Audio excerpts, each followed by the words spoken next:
Good day. This is a long video, but this is very important. It's because we have a problem during departure. We are having 1 hour notice right now and we need to depart. But unluckily, we have a start block due to auxiliary blower problem. Because if you put to auto mode, it will shut down the two blowers just a 10 seconds, and then start block will popping up and cannot start. Okay, I'll show you the remedy. All you need to do is go to the local panel of auxiliary blowers and then turn to local and then start manually. Okay, after that, monitor only the scavenging air. During departure, you need to turn off the blowers at 0.7 bars to avoid overload of our auxiliary blowers. Then this is the troubleshooting that I need to share to you because we are in running condition after this. Okay, first thing to do is locate the pressure switch. There is a two pressure switch, auto stop and auto start. Auto stop 0.7 and auto start 0.4. This is the two pressure switch. I need to close because we are in running condition. We are running condition, but I need to fix this one. It's because 4 hours from now we need to use this one because we arrive in the next port, shifting to the next port. Okay, this is the remedy. Disconnect the motors. Okay, after closing the pressure switch pins, check this pressure switch, and then as you can see, the continuity test is good. It is closed. It's because we bleed the air, because closing the valve and then bleed the air for the pressure switch, the contact is normally closed. Okay, and this is the 43X-2. As you can see, when that relay is activate, the starter must be start, but it is failed. I'll get the another one from the number 1 panel and then put it here, and same 10 seconds it will activate, and then after that it will disengage, but the relay is still activate. Okay, from this schematic, 43X-1 and X-2, that is for auto mode. At the engine console, if you select the auto mode, this relay must be turned on and it will activate if it reaches the 0 bars. If 0 bars, it will start until 0.7 bars because it is connected to the pressure switches. That one will activate that contact, and then that pressure switch, two pressure switch, and then 63-X, that is start for number 1, and 10T for starting number 2. But for now, we are running condition to simulate this one. Okay, I remove and then direct contact. I put bridge to that contact, and then I observe the contactor, the main contactor for the starter is still activate or start normally. means that is good. The problem is at the relay. As you can see, the connection of the motor are already disconnected, so that I can simulate the starter itself without motor.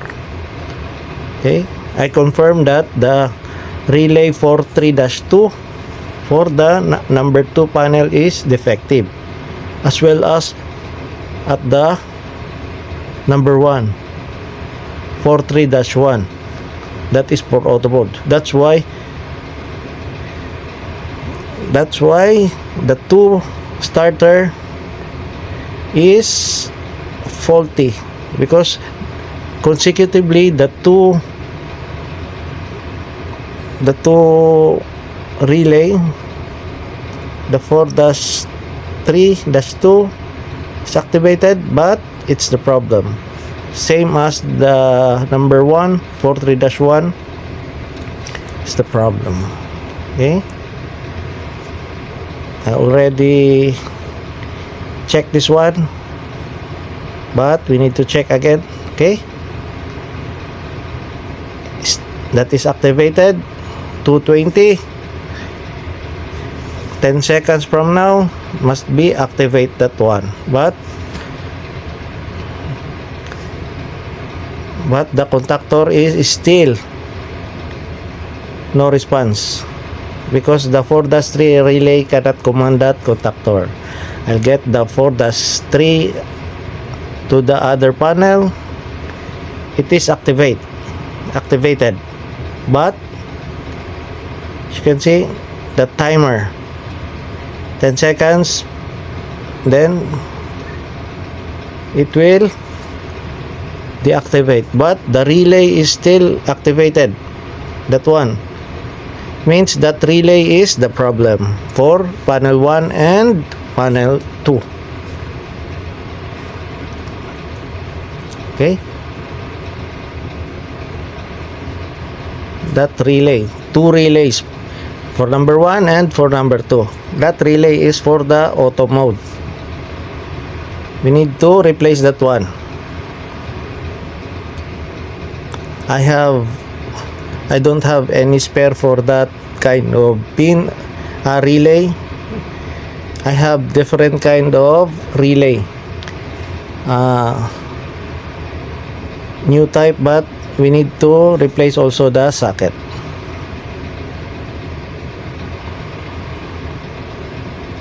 Okay, as you can see, it will deactivate if I use that relay.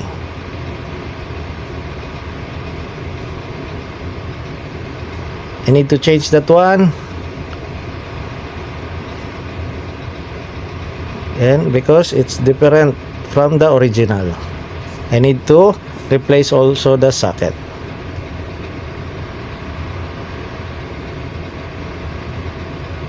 Okay, after replacing that one, we need to check. Okay, turn on, then the 4-3 is activated, then the counter 10 seconds will activate that main relay, main contactor 88 already activated, and then indicator start is running, is good. Also this 4-3 at the other side we already replaced. Okay, here in the engine console, as you can see, we are running and the scavenging pressure is above 0.7. As you can see, the 2 indicator in the engine console is running and there is no problem. Okay, that relay is new one, and then as you can see, we can simulate the starter during running condition, but you need only to remove that motors, connection for motors, so that it won't overload, because right now it's running, there is a pressure when you run the the motor, it will overload. Okay, we go down and then open the pressure switch, because we need to check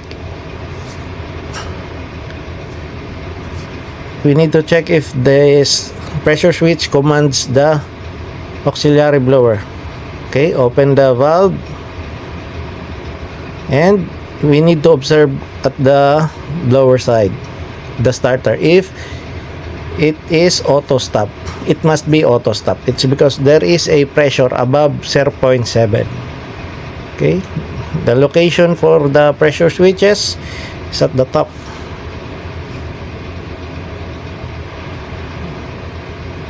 Okay, we go to the auxiliary blower, then that's it, auto stop.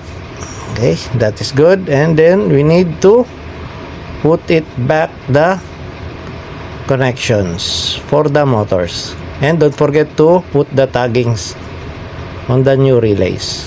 Thank you very much.